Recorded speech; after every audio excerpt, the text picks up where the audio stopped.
सो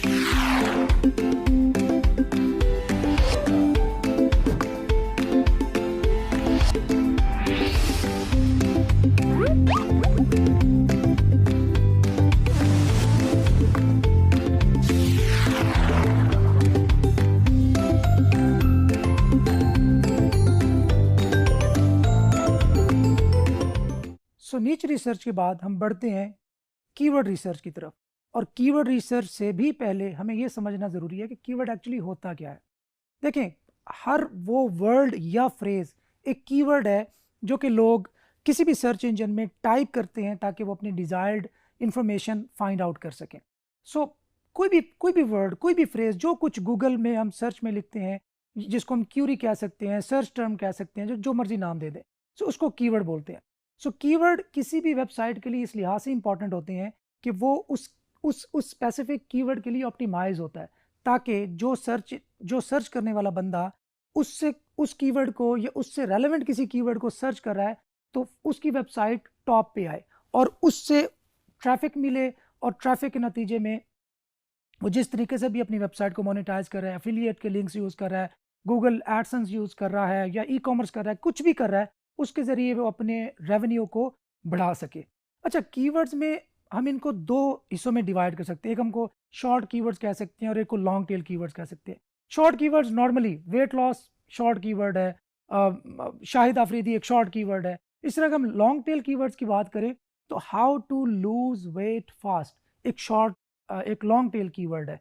इसी तरह शाहिद आफरीदी बायोग्राफी, ये एक लॉन्ग टेल कीवर्ड है। तो इस तरीके के जो कीवर्ड्स होते हैं ये बहुत इंपॉर्टेंट होते हैं और यहीं से हमारा जर्नी स्टार्ट होता है रैंकिंग की तरफ, क्योंकि शॉर्ट कीवर्ड्स पर रैंक करना नॉर्मली वो कंपेटिटिव होते हैं और जो लॉन्ग टेल कीवर्ड्स होते हैं वो नॉर्मली इतने ज़्यादा कंपेटिटिव नहीं होते as compare to short keywords. So ये एक बेसिक सा कॉन्सेप्ट भी आपको समझ आ गया होगा।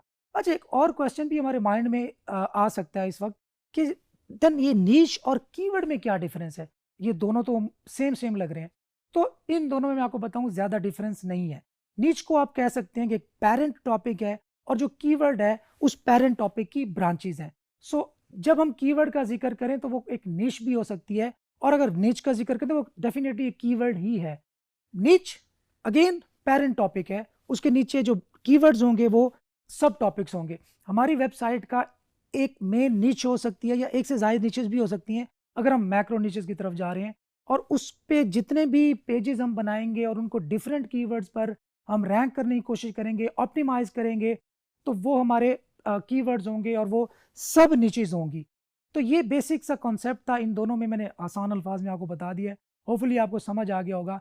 सो कीवर्ड इसलिए भी इंपॉर्टेंट है क्योंकि हमारी वेबसाइट दूसरी हज़ारों वेबसाइट के साथ compete कर रही होती है उस स्पेसिफिक टर्म पर रैंक करने के लिए।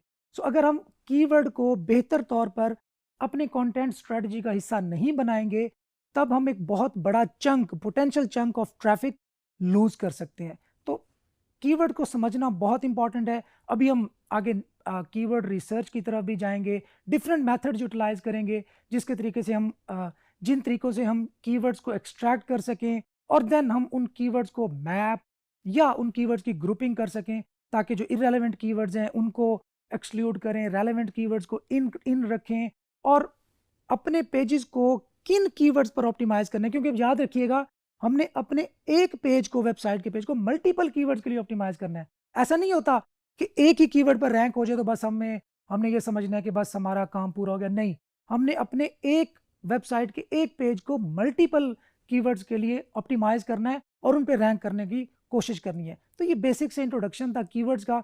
आइए चलते हैं, अगले लेक्चर में हम देखेंगे कि कीवर्ड रिसर्च किस तरह करनी है। सी यू देयर।